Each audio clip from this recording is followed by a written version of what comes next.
And how many visitors did you have at that time? The first year we did the passport in 2007, we had 189 people complete the Kentucky Bourbon Trail. Oh my God. 189. Should send them a pin or something.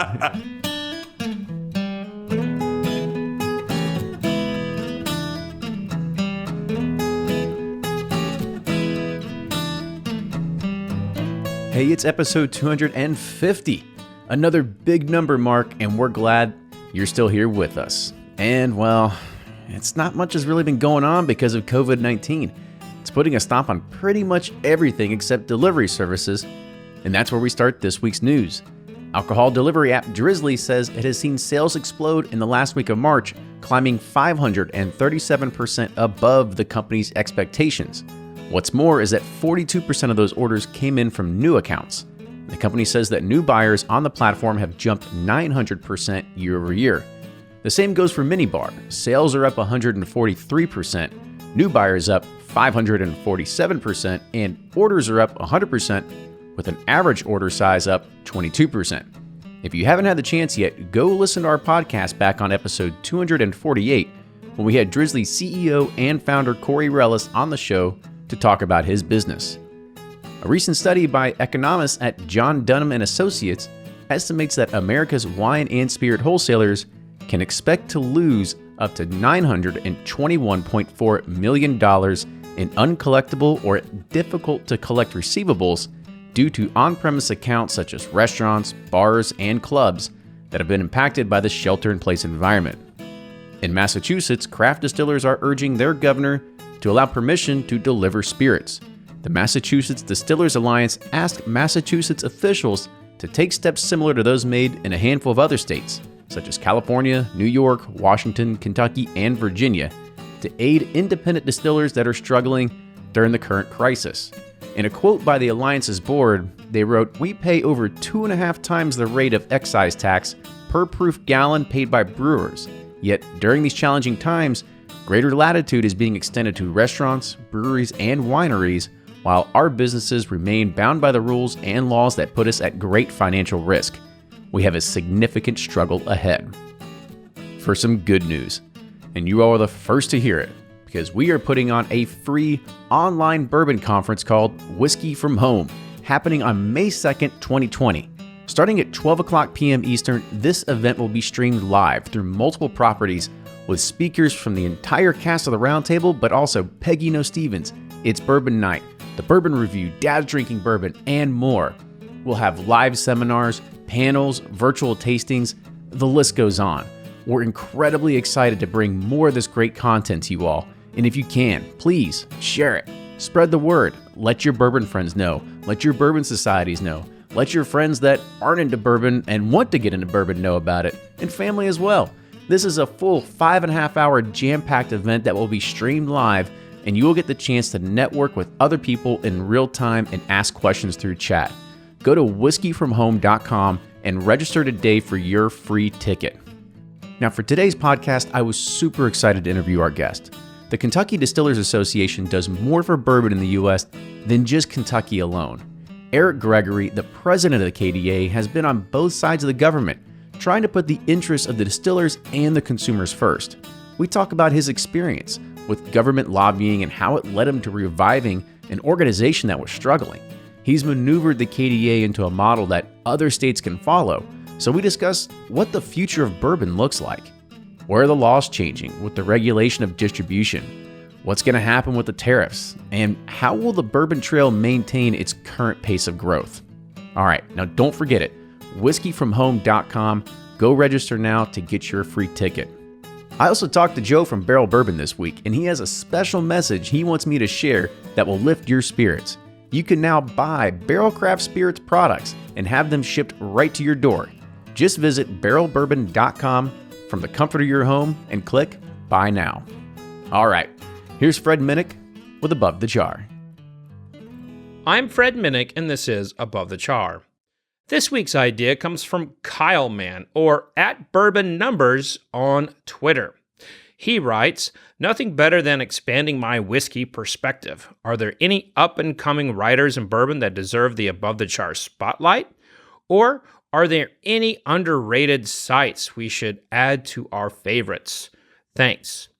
Listen, there's nothing I like more than promoting good writing and a perspective that is different than mine. Listen, I am a big fan of the Cocktail Wonk. Now, as you know, I am a big rum head, so I would get you to start with the Cocktail Wonk. That's Matt Pietrek. He actually writes for me at Bourbon Plus. He writes the vintage column, and that is a writer you need to check out. He wrote the book, The Tiki Minimalist. So that is a great book. He's a great guy. And if you're wanting to learn more about another spirit, rum is the one I would recommend going to. Of course, I wrote a book called Rum Curious, and Matt edited that for me. So I'm a big fan of Matt and everything that he does for the rum community. After that, I would say if you're not already following him, Whiskey Jug is a young, up-and-coming writer. He's been at the game for a little bit, but Joshua Peters is he reminds me a lot of myself of about 10 years ago when I was out there kind of investigating and trying to break news in the whiskey circuit. He's a very good no bullshit kind of writer. So I'm a big fan of what Joshua Peters is doing. I think he's got a bright future ahead of him. And I also wanted to ask you to go and check out the classics, the writers who are no longer with us. Gary Reagan wrote the Book of Bourbon, probably one of my heroes in the bourbon world. He kind of came at bourbon in a very similar fashion as I did, but he was a bit before his time, and he broke into he broke away from bourbon a little bit and made his own bitters and kind of got a little bit more into the cocktail movement. And then you have the greatest whiskey writer of all time, in my opinion, Michael Jackson. Not Michael Jackson, the guy with the glove and the jacket and the weird stuff. I'm talking about Michael Jackson, the beer critic and whiskey writer. His words just flew off the page and were just so beautiful. So check those writers out. I'm a big fan of all of them, and I think they can all add to your perspective. But at the end of the day, whiskey is about an experience for you, while the writers, the bloggers, the podcasts, we're all about bringing the information. We're all about trying to explore this community with you. At the end of the day, it's about you and what's in your glass, what you like, and what conversations you like to have around whiskey. So thank you for the question, Kyle Mann, or at Bourbon Numbers on Twitter. Now that came in on April 4th when I asked people to send me their ideas for Above the Char. I love getting a good idea, so hit me up on Twitter, Instagram, Facebook, or go to fredminnick.com and send me your idea. But that's this week's Above the Char. Until next week, cheers! Welcome back to the episode of Bourbon Pursuit, the official podcast of Bourbon. Kenny and Fred on the road today down in Frankfort.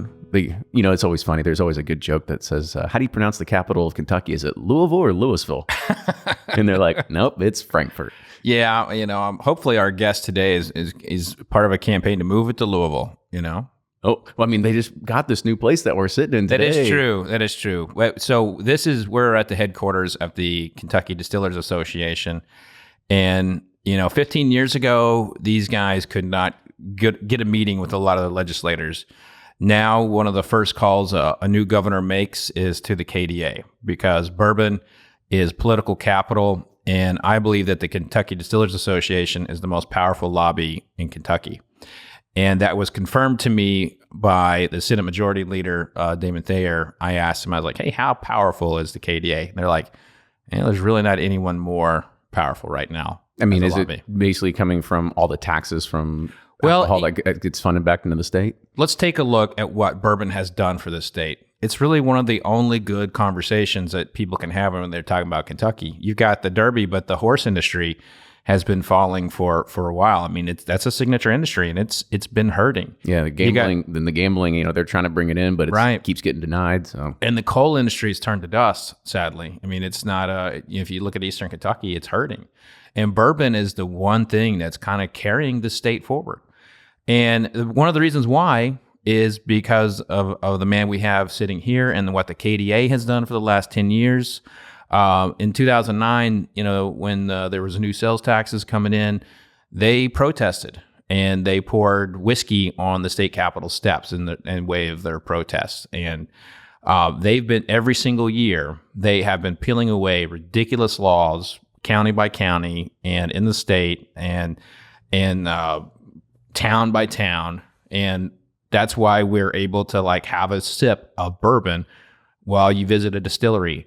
I mean, people don't realize that it wasn't that long ago that we didn't have tours. These guys created the Kentucky Bourbon Trail. So that is why everybody who's listening to this should be thankful that we have someone like this who has their interests at heart, fighting for them in the bourbon industry in Frankfurt. Yeah, there's a lot to go over today, and with all that, I mean, taxes, tariffs, you name it. So we'll get to a little bit of that, but we'll first introduce our guest. So today on the show we have Eric Gregory. Eric is the president of the Kentucky Distillers Association, better known as the KDA. So Eric, welcome to the show. Well, thank you. You guys are making me blush here. So thank you for the kind words. And I've got to say, we obviously couldn't do this without strong support from our membership. So let me lead off with that. We appreciate and value all of our members. And so I guess before we kind of dive into the KDA and the membership and really what the KDA's mission is, let's kind of talk about you real quick.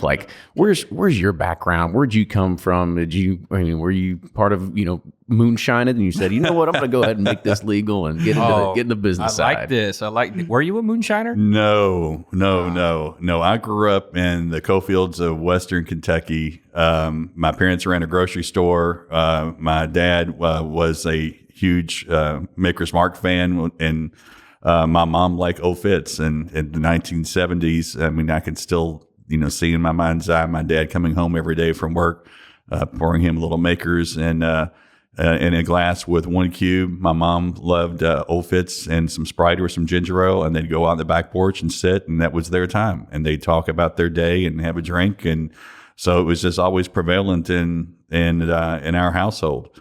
No, really just, I'm the luckiest SOB in the world. I started my career, many of people know, as a reporter, with the Lexington Herald Leader newspaper, spent, 8 or 9 years there, immigrated to Hawaii for a couple of years and worked at the Honolulu Advertiser. Oh my God, why would you come back here? That, everybody asks me, how crazy are you? And I say, have you ever lived in Hawaii? It's a great place to visit, but it's really, really expensive. And it's pretty far away from family. And, once you get over there and you realize that everything that you love dear in the world, to me, was in Kentucky. And not only my family, my wife's family, but I'm a huge Cincinnati Reds fan. I love Keeneland. I love the horses.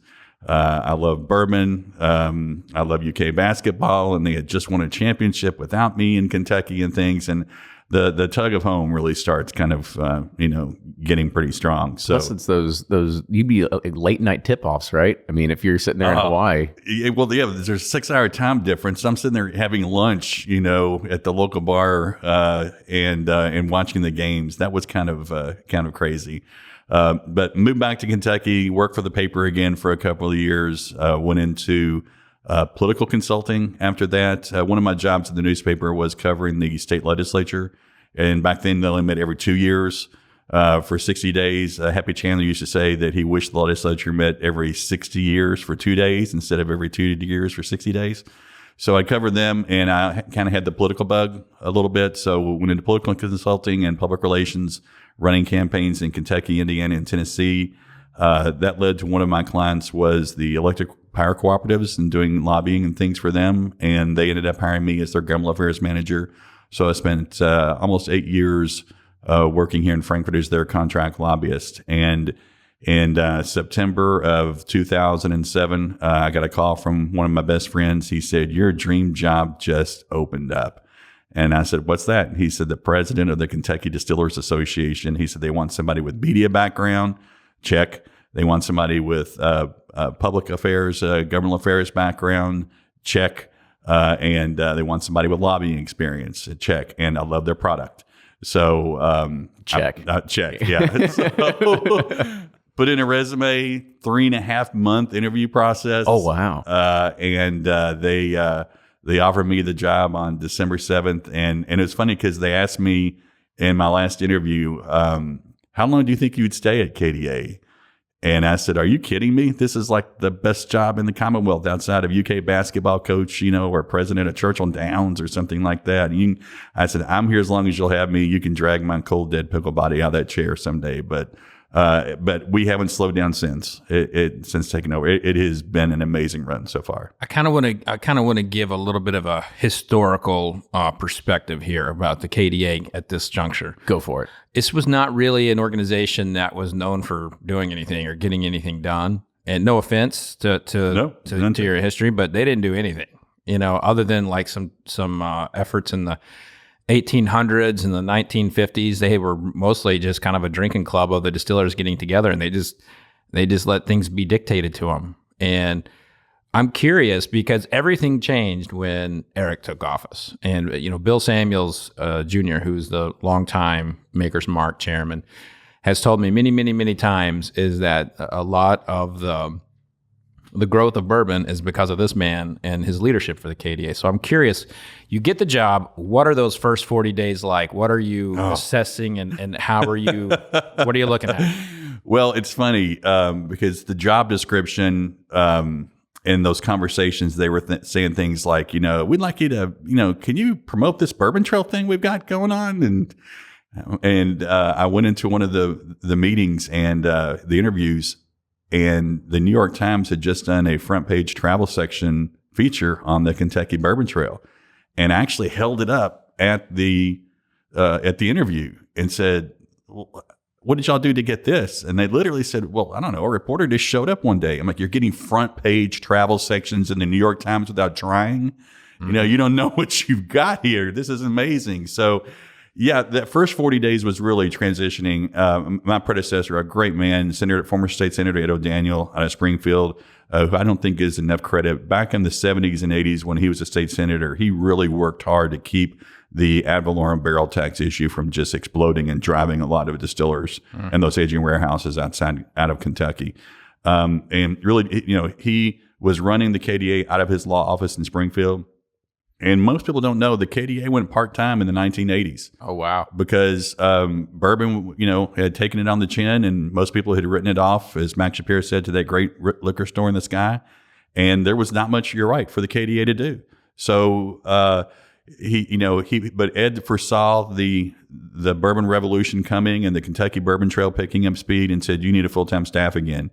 And so that's where I came in. So yeah, that first 30 or 40 days was really, quite frankly, kind of relaunching the association from scratch. We had to find an office in Frankfort. We moved our operations here because Ed was running it out and getting his law office in Springfield, Washington County. Find an office. After 3 or 4 months, I was allowed to hire an executive assistant, and just got thrown into a legislative session, with no idea. We need to come up with priorities and, just really, like you said, start to get the KDA, build an image back among the legislators that we're here and we're lobbying and we're not asleep at the wheel anymore, quite frankly. Can you remember that first lobbying experience you did for the KDA? Oh, yeah. They started talking about raising taxes in 2008. And myself and the Wholesalers Association and the retailers all went in and started talking to the legislators because they had just raised our taxes in 2005. Wholesale taxes went from 9% to 11%. So we went in and say, look, guys, you just raised our taxes a couple of years ago. You're going to do it again. And we fought it back that year in 2008, but then it came, crashing down upon us, as Fred mentioned, in 2009. Again, I was doing all this. I'm a bourbon geek, first of all. I'm a longtime bourbon geek. I'm one of the people that stood in line and, outside of Liquor Barn waiting for the different wax colored bottles. And whenever Bill Samuels, I am one of the first, before I took this job, I was one of the first bourbon ambassadors at Maker's Mark.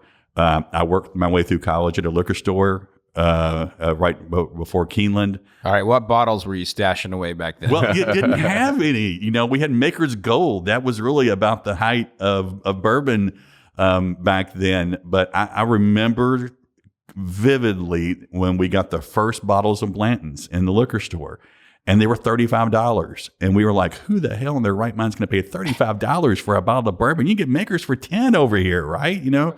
And because we were the last liquor store before Keeneland in the airport, Toyota had just opened up, and all the Japanese executives would stop at our liquor store and stock up on bourbon before they got on the plane to take back home. And they fell in love with Blanton's, and they loved the bottle and the horse on top of the bottle. And so every Friday night when they were making their rounds back to the airport to go home, there was a line of Camrys waiting at the drive-thru, and I knew I had to have cases and cases of Blanton's there. And I would just go out and load them in the back of the car, and they'd hand me over the cash and go.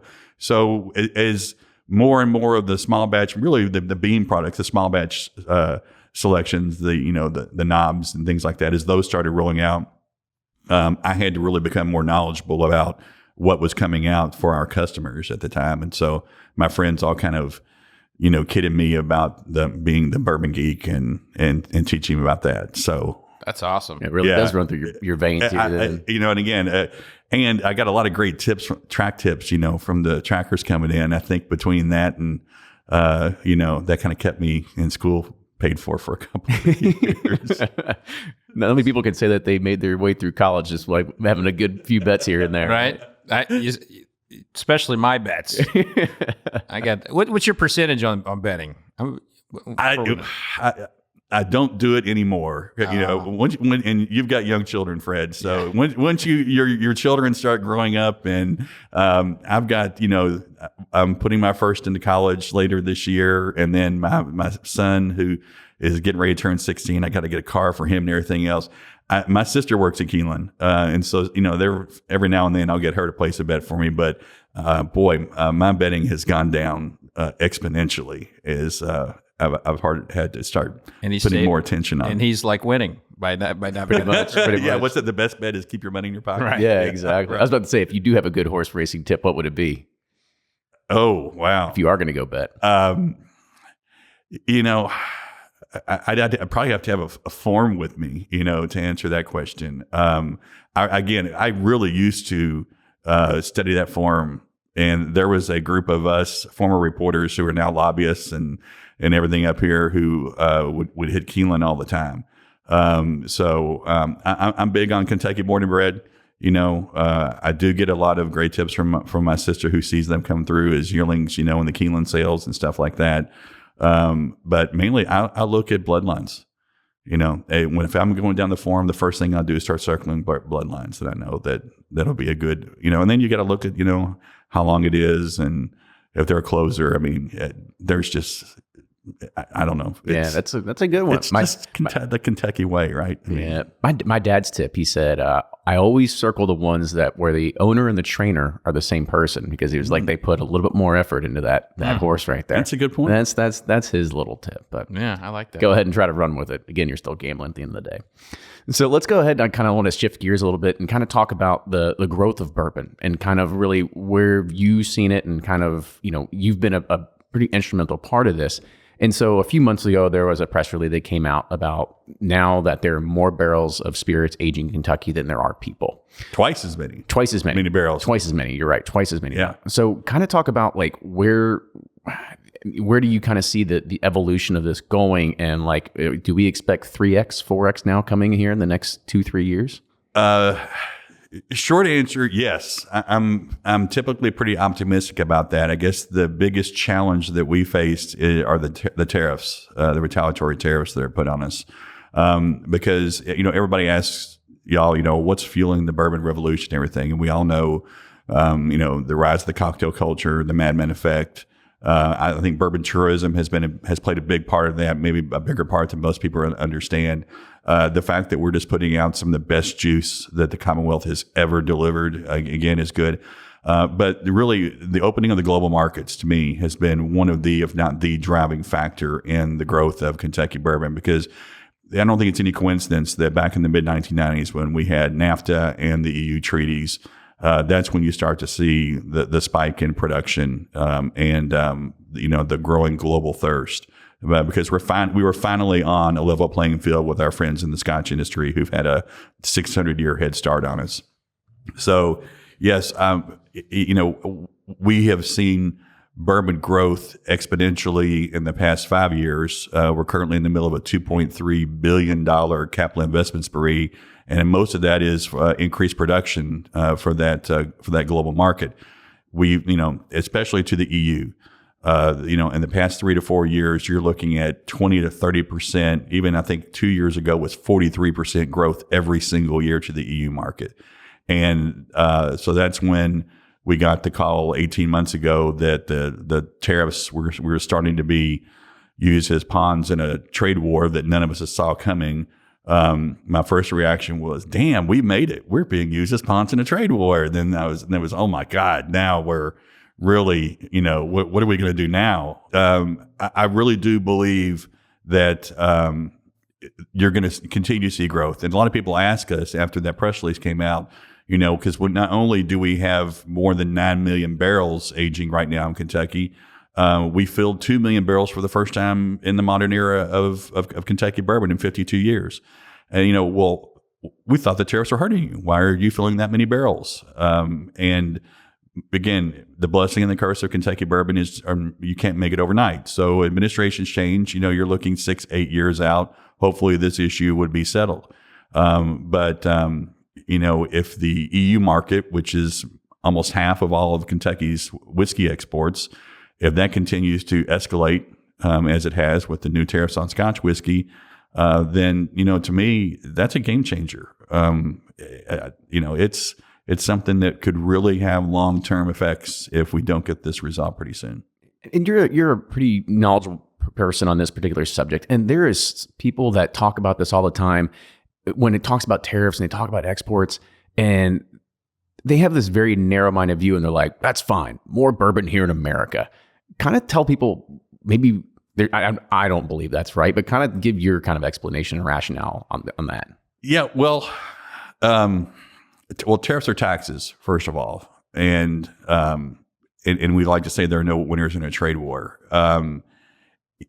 There's no really good way out of this, because what most people don't understand is when bourbon took a nosedive, most of the bigger distilleries diversified their portfolio. So they own a Scotch whiskey distillery or an Irish whiskey distillery, a Canadian whiskey distillery, tequila distillery. And so that's when you saw the tariffs, enacted back, it wasn't just EU, it was Canada and Mexico and other places. Well, a company like Brown-Forman or Jim Beam that owns multiple distilleries across the world, they're not only taking a hit on the retaliatory tariff on Kentucky bourbon, they're also taking a hit now on Scotch whiskey and Canadian whiskey and Irish whiskey and things like that. So they're getting both ends of it. Yeah, and so they're taking 5 punches to the gut right away. So that's not good from an industry standpoint, because that from a purely business standpoint, it's hurting business.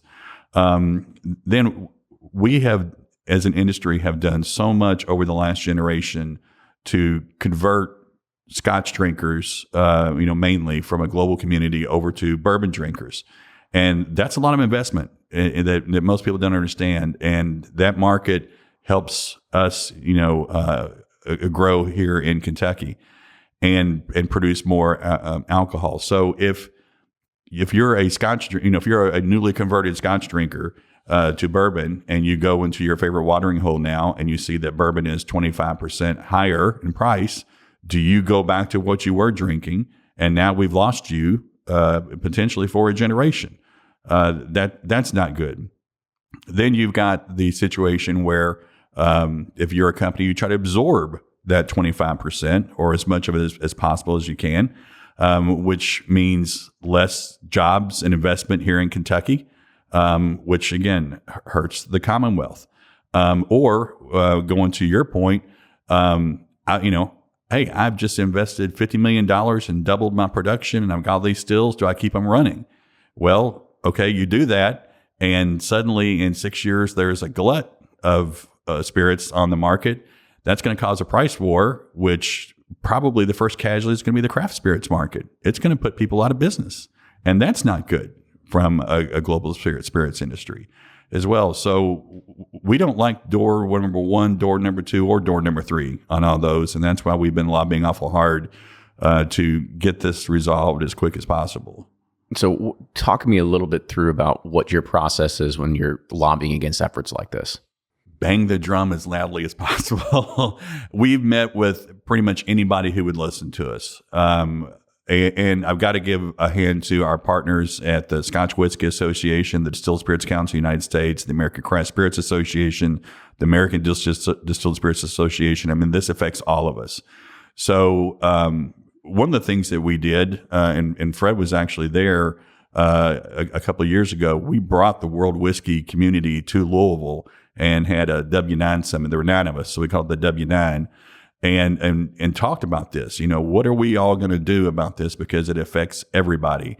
And we met for 2 days and eventually put out a resolution calling upon the world's leaders to get together and resolve this quickly before the long-term consequences, suddenly became real.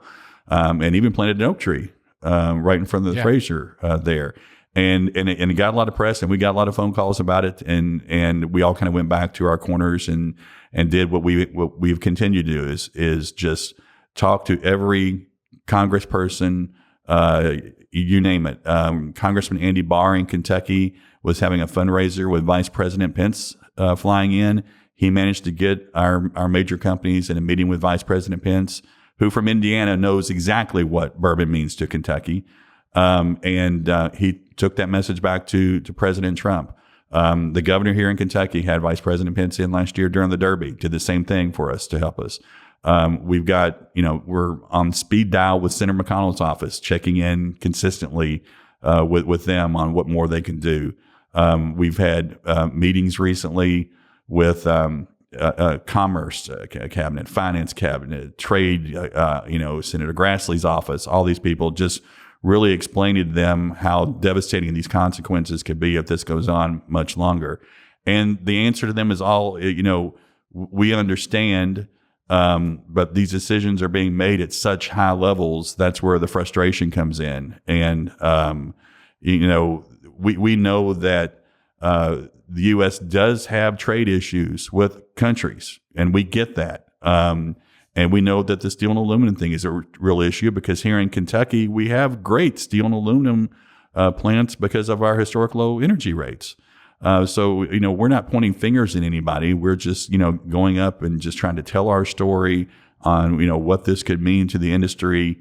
Because it's like just putting the brakes on a freight train. We're just trying to sell bourbon at the end of the day, right? Leave us alone. And I want to remind people too who are listening, and we're inevitably going to get a lot of backlash from this. People are going to think, "Oh, this is political." You're bashing Trump and what he's trying to do. I want to remind people that this is not political. This is an industry who speaks to both sides. Absolutely. And bourbon is bipartisan. Talk to us about that, about how you have to kind of keep your personal politics out of it, and how you have to work with both sides. What's that like? Well, let me start out from a state point here. Alcohol bills in Kentucky are incredibly hard to pass, no matter what the subject is. I mean, we've even had people up here that will vote against our social responsibility efforts just because the word alcohol is in the title of the bill. So we have to have Democrats and Republicans supporting alcohol measures, or they just won't pass. So yes, we say we support our friends, and we have friends on both sides of the aisle. And the great thing about our Kentucky General Assembly is they understand that, because they know that some of their members, because of their constituencies and coming from dry counties, just cannot support alcohol yet. But with I like how he said yet. yet TBD. He's driving a wedge. The great thing about one of the smartest things that the KDA did, years back in 2010 was invite the craft distilleries that are coming into Kentucky into the association. We changed our bylaws because not only is it good for them, and our legacy distilleries have been tremendous mentors to them, but it also spread our political footprint across the state, now in 32 counties. And so we've had legislators now who never voted wet, who vote wet because they understand the economic impact and the tourism impact, especially of that craft distillery in their district. So that's really helped. But, you look at, we have a political action committee. We raise money for that. you look at our donations, they're almost evenly split between Democrats and Republicans because we have to have support on both sides of the aisle. So we're very fortunate in Kentucky. Yes, we have Senator McConnell, who can be a lightning rod, obviously, if you're, in politics. But we're lucky that we have his leadership up there because he has the president's ear and he is always, carrying our agenda. That's why we have given him awards in the past. We're very fortunate to have John Yarmouth out of Louisville now chairing Ways and Means. And so met with him recently and he gets it because Congressman Yarmouth is a huge bourbon fan. Yeah. And especially in Louisville, Bourbon City right now, and all the tremendous growth there, he sees the tourism impact and the economic impact on a daily basis. Having him in the House carrying that message for us is equally as important. He and Congressman Brett Guthrie started the Bourbon Caucus in D.C., which is growing. And as more and more states, produce America's only native spirit. So we have to be bipartisan. And it's funny because as president of the KDA, you have to be kind of like a chameleon. All my Republican friends think I'm a Democrat, and all my Democratic friends think I'm a Republican. And I said, well, I must be doing something right. Yeah. Y'all don't know what I am. So keep them guessing. Yeah. Well, you also have to be careful, too, with your membership of when you go to the bar and what you pick. I do. It's funny. Obviously, when people ask me what's your favorite bourbon, Kentucky bourbon is always my answer. What I usually try to do, one of two things. I'll usually try to drink from the county I'm in right then. I also tend to favor our chairman or chairwoman right now at the time. If this year is the Heaven Hill year to chair the KDA, and our great friend Jessica Pendergrass for Heaven Hill General Counsel is the new chairwoman. So you'll probably tend to see me drink more Heaven Hill products this year. But then there are some bars I go to and, they say, Eric, what do you want? And just surprise me, just mix me a good old fashioned and I'll go from there. Yeah. His membership's got spies on him. Yeah, I think they have to though. Yeah, that's right.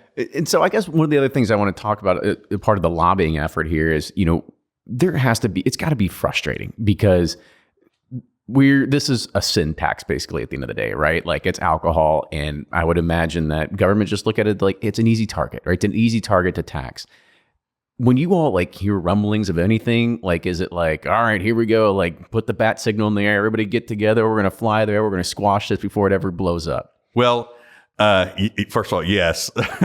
That's when you look at the government affairs strategies for the year, strategy number one is always hold the line on taxes. Everything else is 1A, 1B.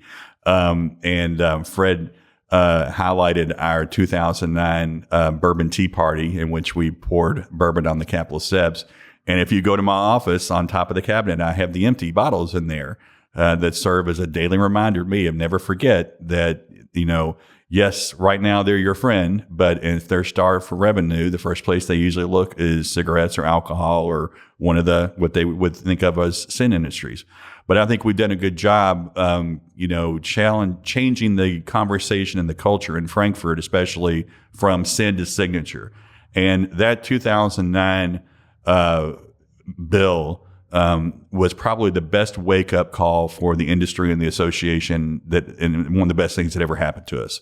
I mean, I can tell you the dates. It was announced it's ingrained in my memory. It was announced on February 6th. They passed it on Friday, February 13th. It took effect on April Fool's Day. I mean, you couldn't have written a better script for how all this went down. But you had the bourbon industry, and not just bourbon, the alcohol industry in general, because you had the beer trucks circling the Capitol. We galvanized. We fought the governor, the Senate president, and the Speaker of the House on an issue and came within one vote of killing that in 1 week. And it brought us together more and quicker than anything could have. So it was actually a blessing in disguise for us because we held an emergency meeting after that, February 26th. See, these are how important these dates were to me in the history. And one of our board members looked at the rest of the board and said, are we really a signature industry or is that a self-portrait? And you could see everybody just they physically took a step back from the table and went, you're right. Are we really a signature industry? We'd like to think we're a signature industry, but are we? And so they said, what do we need to do? And so I said, all right, we need to have an economic impact study. that shows what our impact is to the Commonwealth. We need to start talking about bourbon not just as a drink, but as part of the culture and the economy and tourism and things like that. And so once we started doing that, and we came up with the first ever economic impact study, and it is such a tool for the industry, to showcase what we mean to Kentucky, that we do it every 2 years now. And it's a no-brainer. We just know it. We do it every 2 years to update. And so that gives also the ability to forecast, right? What jobs are going to, what we think is going to be coming there and down the line. But once we started talking about bourbon as economic development and tourism and investment and jobs, it really changed the focus here in Frankfort, that we weren't a sin industry more, as Fred said earlier. Because I remember sitting in a meeting in 2010 with Bill Samuels and Senator Robert Stivers, who's now Senate President, and him looking at us and saying, "You are not a signature industry. You're an image industry, but you are not a signature industry. Coal is a signature industry," because he's from the coal fields of Eastern Kentucky. And now to hear him stand up and say, "You may be the only signature industry left in the state because coal is dying, tobacco is dead. Horse racing definitely has its challenges." That's been a 180 turnaround from where we were 10 years ago. But it's been a lot of hard work educating legislators and and all the other tools that a trade association uses, like political action committees and things like that, to make sure that they know that we appreciate their support in changing these laws. So Kenny, this is we've talked a lot about the lobbying side, but what happened around 2009 was that they kind of activated something within their organization that they really had never done before, and that's a promotional component. Let's talk about that for a minute. What steps, starting in 2009, did you start on? You mentioned the study, which, by the way, average salary of a bourbon worker, $95,000 right now. $95,000. That's a great industry. And so talk about like the steps that you have taken with the promotional side, from the Kentucky Bourbon Trail to the Kentucky Bourbon Affair and all the other stuff you're doing. There are more craft distilleries popping up around the country now more than ever before. So how do you find the best stories and the best flavors? Well, Rack House Whiskey Club is a Whiskey of the Month club, and they're on a mission to uncover the best flavors and stories that craft distilleries across the U.S. have to offer. Rack House's box ship out every 2 months to 39 states across the U.S. In Rack House's April box, they're featuring a distillery that mixes Seattle craft, Texas heritage, and Scottish know-how. Rack House Whiskey Club is shipping out 2 whiskeys from 2 Bar Spirits located near downtown Seattle, including their straight bourbon. Go to rackhousewhiskeyclub.com to check it out and try some for yourself. Use code PURSUIT for $25 off your first box. And so talk about like the steps that you have taken with the promotional side, from the Kentucky Bourbon Trail to the Kentucky Bourbon Affair and all the other stuff you're doing. Yeah. So again, it was me and one person doing this. So we ended up having to really get a lot of help from our members and some really creative design firms. But one of the things that we did is we created a 5-year strategic plan in 2009, August 6th. And there's the date. Really look forward, again, ingrained in my memory, really look forward to say, okay, what do we want to be when we grow up? Everybody said we want the KDA to be on par with the Scotch Whisky Association. Okay, how do we accomplish those steps? And we started to understand that the thing that gets us into some of these meetings was not just that we were the bourbon industry, but it was the Kentucky Bourbon Trail. The Bourbon Trail opened a lot of doors for us in Frankfort. So in 2010, we had the World Equestrian Games, and we had started promoting the Kentucky Bourbon Trail, updating brochures, new websites, and things like that, really focusing on the passport program. And how many visitors did you have at that time? The first year we did the passport in 2007, we had 189 people complete the Kentucky Bourbon Trail. Oh my God. 189. Should send them a pin or something. And wow. And in attendance, I think we probably had, I'm trying to remember, back in 2008, we had maybe 200,000 people. Well, again, we have to record this on visits because we know people are visiting multiple distilleries, but just visits to distilleries was about 200,000 in 2008. And we only had 7 distilleries at the time. And so we started, really promoting. And it's interesting because it was mainly just getting the word out there. People didn't know that the Kentucky Bourbon Trail existed. We've been around since 1999, but people had no idea who we were, what we were talking about. So me being a former reporter, we relied on a lot of free media. So we started doing a lot of, pitches and phone calls to newspapers, and we worked with Southern Living. They came in and did a big 16-page spread on, the heart of bourbon country, and it was just, you couldn't buy that kind of advertising, especially with this trade association that's just trying to, really get started again. And boy, it picked up quickly. We went from 189 people completing the Kentucky Bourbon Trail in 2007, 2008 to about 2010. We are at almost 10,000. And that was the year that the World Equestrian Games came in town. And I'll never forget Bill Samuels.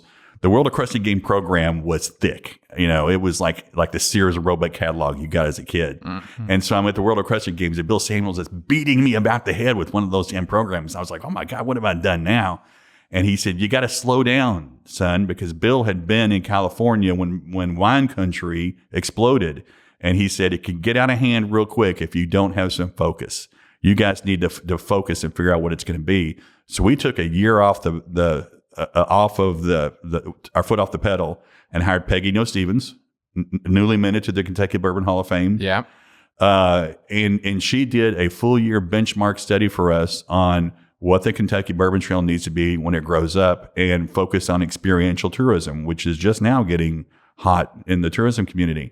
And so that helped our promotional efforts to promote the Kentucky Bourbon Trail, not just as a factory tour, but as every sip of Kentucky bourbon is white fences and rolling green hills and thoroughbreds and the genteel Southern culture and hospitality and things like that. So we started really focusing on that. Next thing you know, boy, it's Katie by the door. The Kentucky Bourbon Trail just exploded with visitors. And that spun off the Kentucky Bourbon Trail Craft Tour, because when the craft members started joining the KDA, we all thought the first thing they want to do was join the Kentucky Bourbon Trail. Well, they went screaming, no, Woodford gets 1,000 people a weekend. If we got 1,000 people a month, we couldn't make our whiskey. We'll let you know when we want to join a trail. So 7 craft members came to us in 2012, said, we want to create a spinoff and grow it organically, and which is what they've done. So we, each year we continue to kind of dial up the advertising promotion for that, just so they have time for their infrastructure and things to catch up. And that was another thing that Bill Samuels said, you've got to be careful in how you market this so you can make sure and let the infrastructure and the investment catch up, which is what they've done, because you don't have enough bathrooms or parking or things like that, so we really have to, Adam Johnson does that a good job for us and dials that up and dials it down. And then you mentioned the Kentucky Bourbon Affair. We had always talked about wanting to do a bourbon conference, and we're sitting around going, okay, bourbon conference, that sounds good. Is it best practices than anything else? And Rob Samuels finally spoke up and said, what's the one thing, we all go to all these conferences all over the country, but what's the one thing that Kentucky's got going for it that nobody else does? And that's the power of the distilleries, the allure here of Kentucky. We need to create something with the visitor in mind that they can do here that they can't do anywhere else in the country. And so we put the challenge out to the companies and said, all right, what do you want to do? And they came up with some really cool things to do. And it wasn't that hard. I mean, Fred, you and I were standing, I still don't know how Brown-Forman did this, how they got risk management to look the other way, because that first year of the Bourbon Affair, remember, all they did was open the door to the roof. Yeah. Chris Morris took a bottle of President's Choice from the 1950s out of his stock. So we all sat there and drank that, then went on the roof and took pictures underneath the Old Forester sign. And it was an incredible experience. Yeah. And just things like that, you don't have to go all out, to have just this amazing memory. And we thought, okay, we'll do this one year because it was the 50th anniversary of the congressional resolution that declared bourbon to be America's only indigenous spirit. And so we were just we knew we were going to throw a party. So that was the one year we did it. And we didn't think we were going to do it again, but by the end of that week, we had people going, how can I buy tickets for next year? And we're like, we might have something here.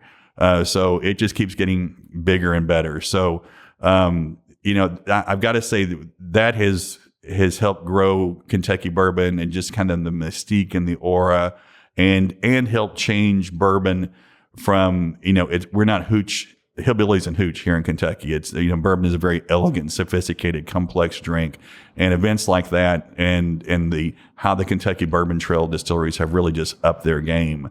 To me, have done an incredible job in raising the profile of the industry. And now you guys have done such a good job.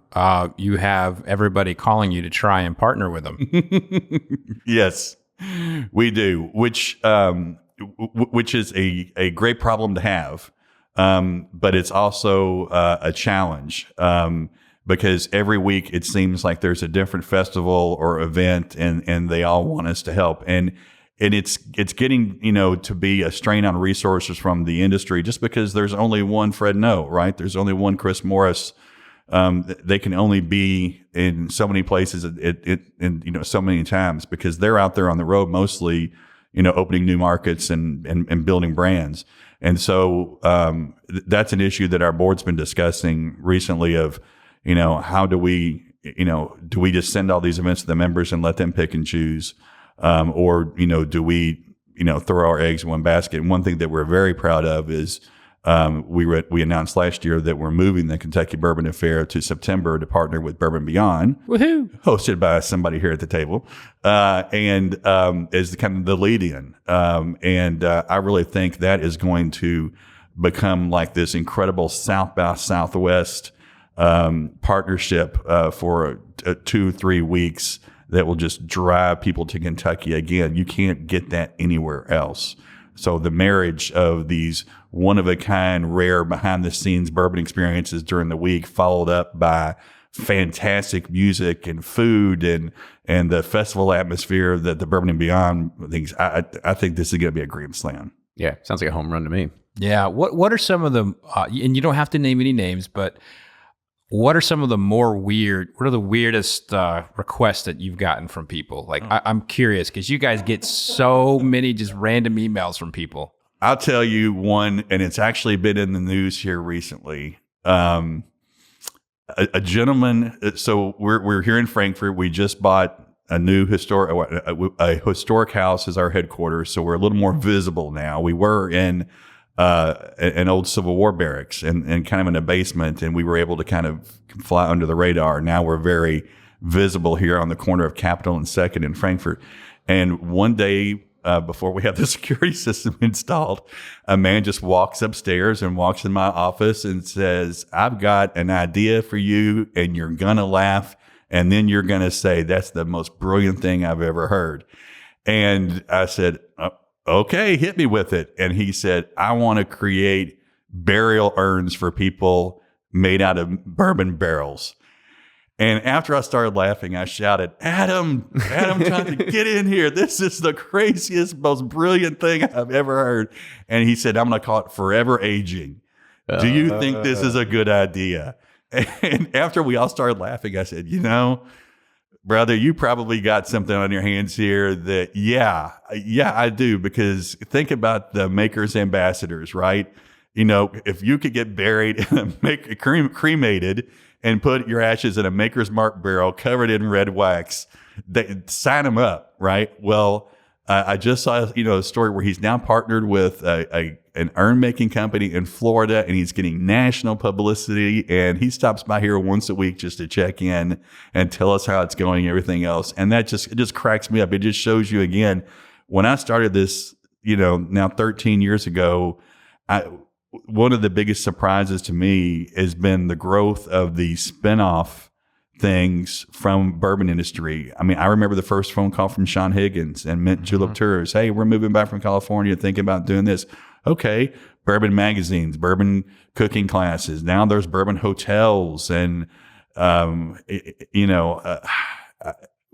don't think any of us ever saw it coming this fast. And so now you have the opportunity to get buried and get cremated and buried in your favorite brand barrel under the forever aging brand. I love it. I guess we got to check it out later. Yeah, Hallelujah, man. I mean, this is something. I didn't see that coming. I know. I could see like I could see like someone doing like a Muhammad Ali style funeral where they go and stop at every visit on the Kentucky Bourbon Trail, but I'd never imagined anything like actually being a marinated bourbon barrel. Yeah, that's a new one. yeah, That's new. yeah. We get plenty of crazy. We often joke that you can't make this stuff up. We need to be a reality TV series around here, because we do. We get a lot of crazy phone calls. And right now, China is an emerging market.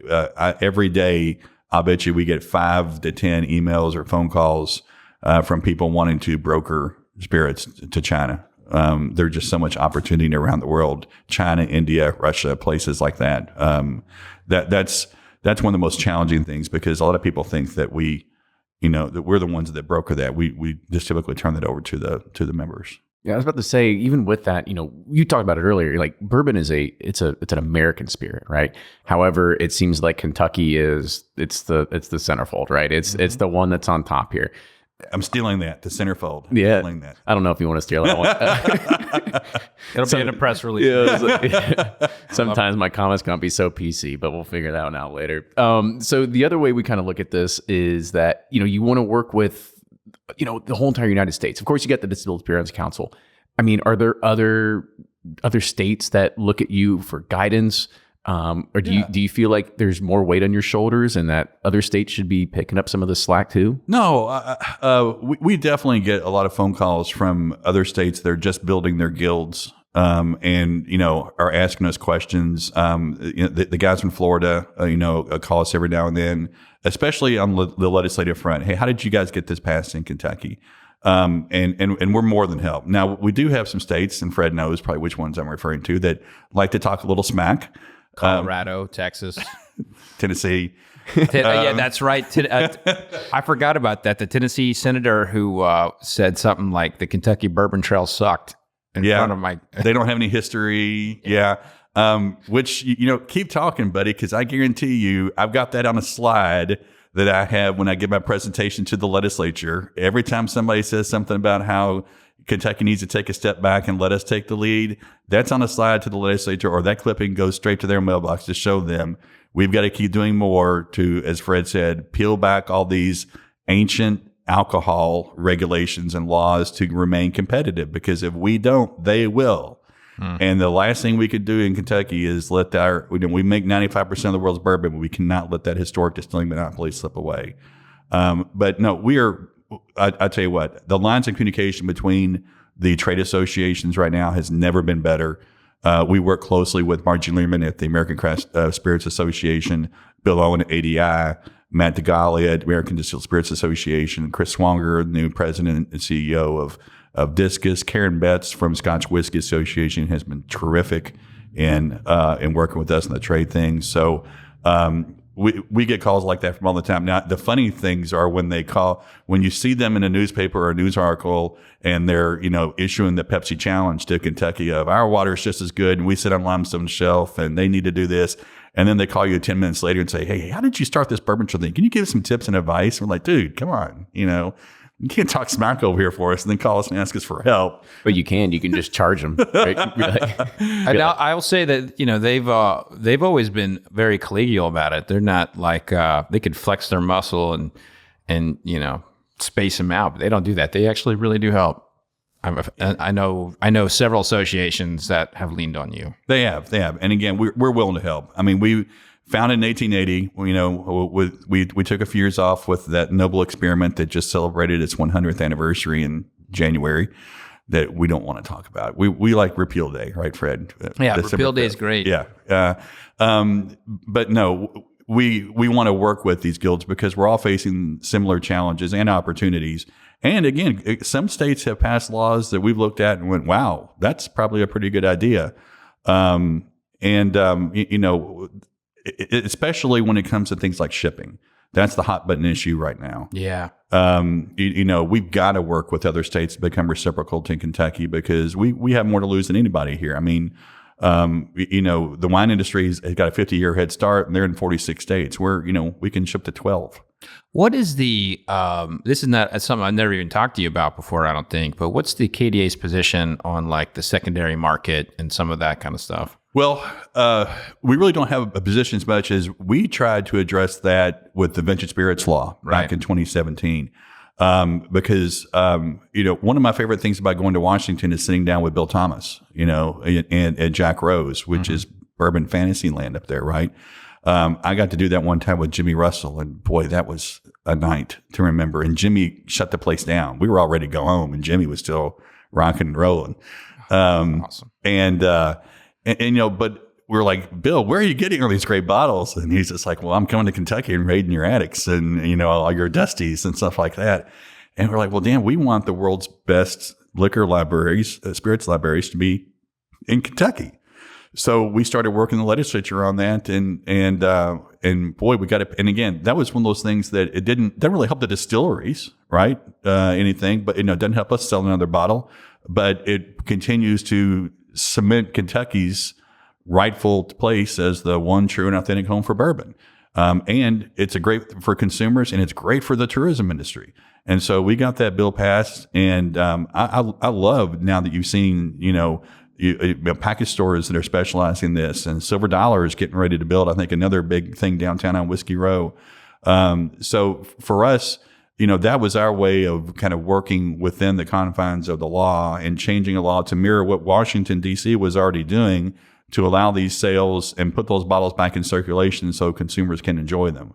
And every month, I send an open records request over to the ABC and get the vintage spirits sales documents and records and send those out to our members so they can see what's being sold and transacted and everything. How many legal transactions has there been? You usually see anywhere between 5 to a dozen, not just transactions, but reports every month. And some of them might be, like last month, I saw somebody bought 6 1972 Jim Beam Football Hall of Fame decanters. I don't know why.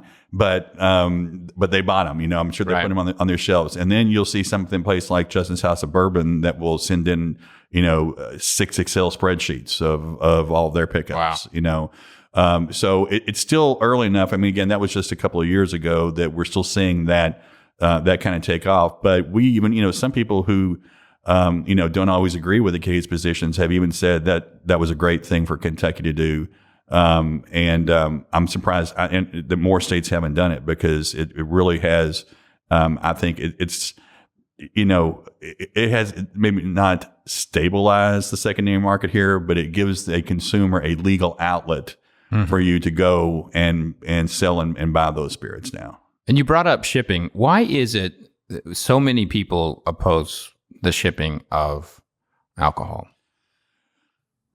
Well, it's several reasons. Number one, I think that there are people who are concerned about the responsibility issue, obviously, and we have addressed that at the KDA. I mean, we're one of the only trade associations I don't know in the world that actually has a full-time director of social responsibility, and we partner with IntelliCheck at all of our Kentucky Bourbon Trail distilleries.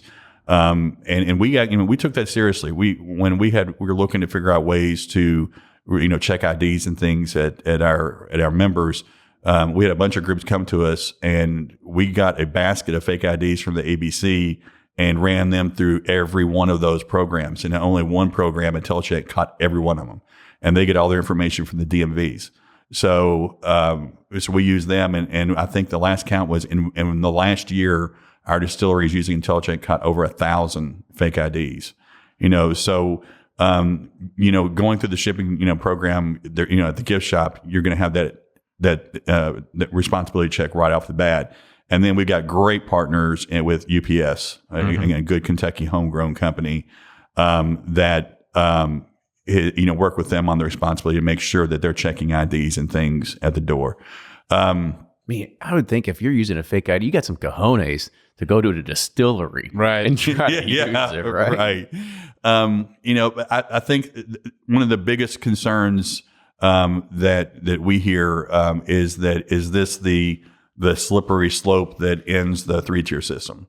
And that's where we probably get pushback or see pushback from most everybody. But again, wine has been doing this for 50 years now, and the 3-tier system hasn't collapsed. And every gift shop sale, even in Kentucky, is a 3-tier sale. Now it's a paper transaction because the bottle doesn't leave the distillery and then go out and get shipped back, sent back and everything else.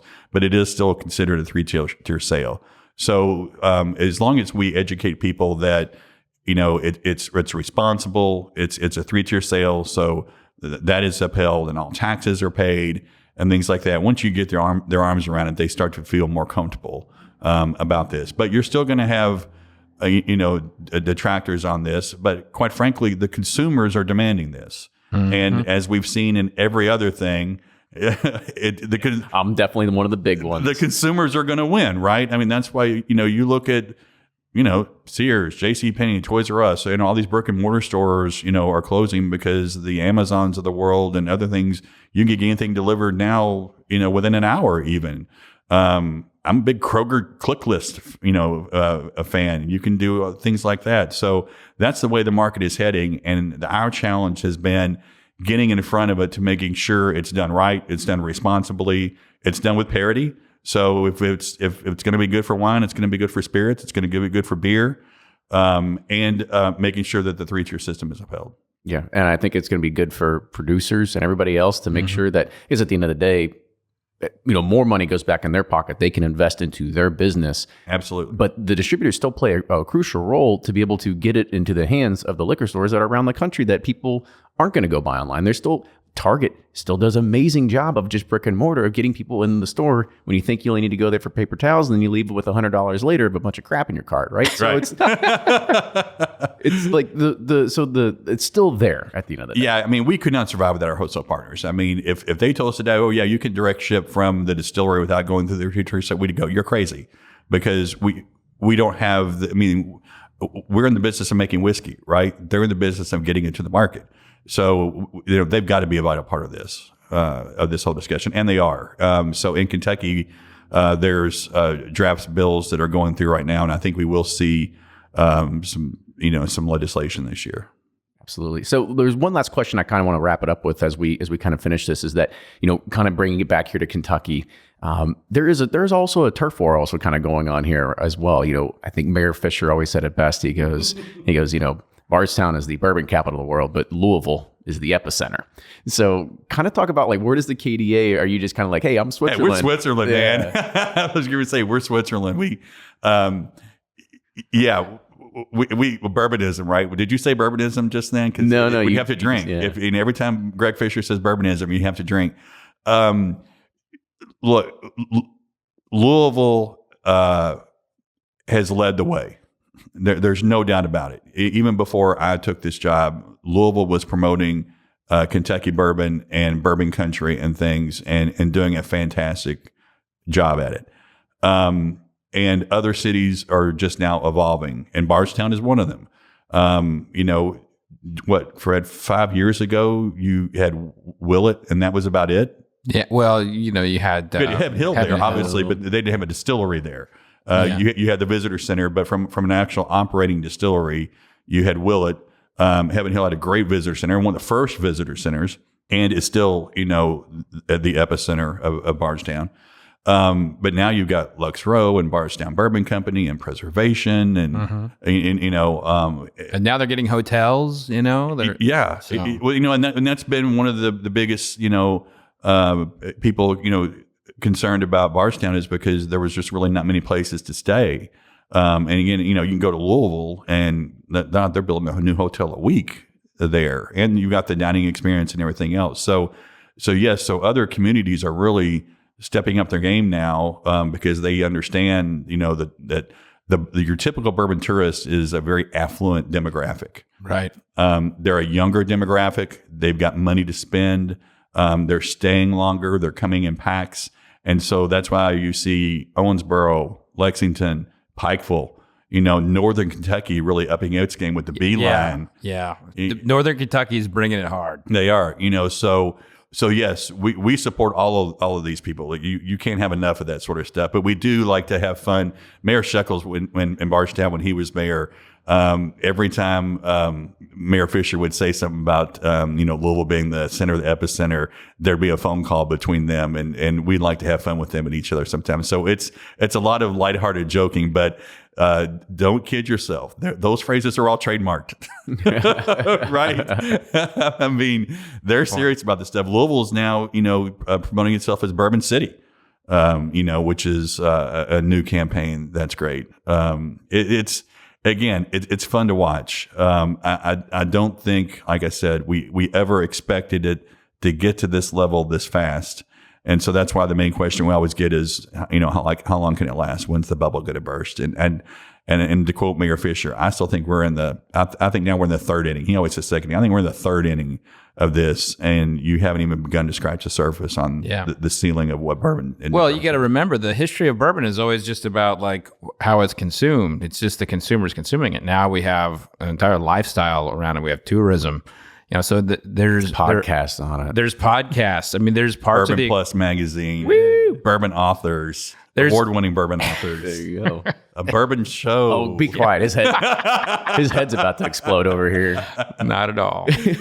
But no, you're exactly right. I mean, there's so much out there, and as long as we, our job at KDA is to continue to make sure that the focus is on Kentucky bourbon. Yeah. Right. That's our job, because you've got over 2,000 distilleries now in all 50 states. And if one of them becomes the next Maker's Mark, again, not only does that hurt Kentucky, it hurts our image, it hurts our visitorship, it hurts everything, because Kentucky bourbon to us is one word. Oh, awesome.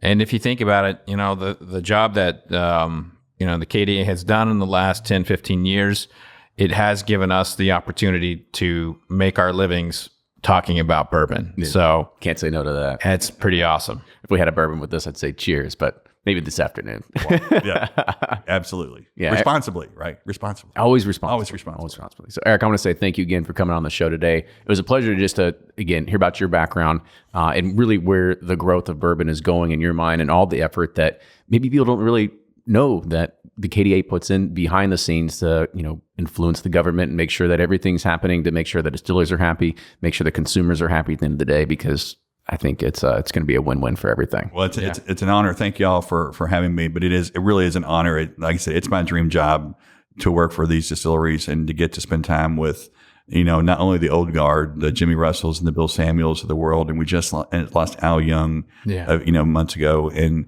the new guard. Well, we've got some great entrepreneurs coming up, and they've got fantastic ideas, and we really want to embrace that too, because we're building the bench. That's the next generation. And for all those listening, go follow Eric on Twitter. And if you like baseball, make sure you're tuning in during Reds games.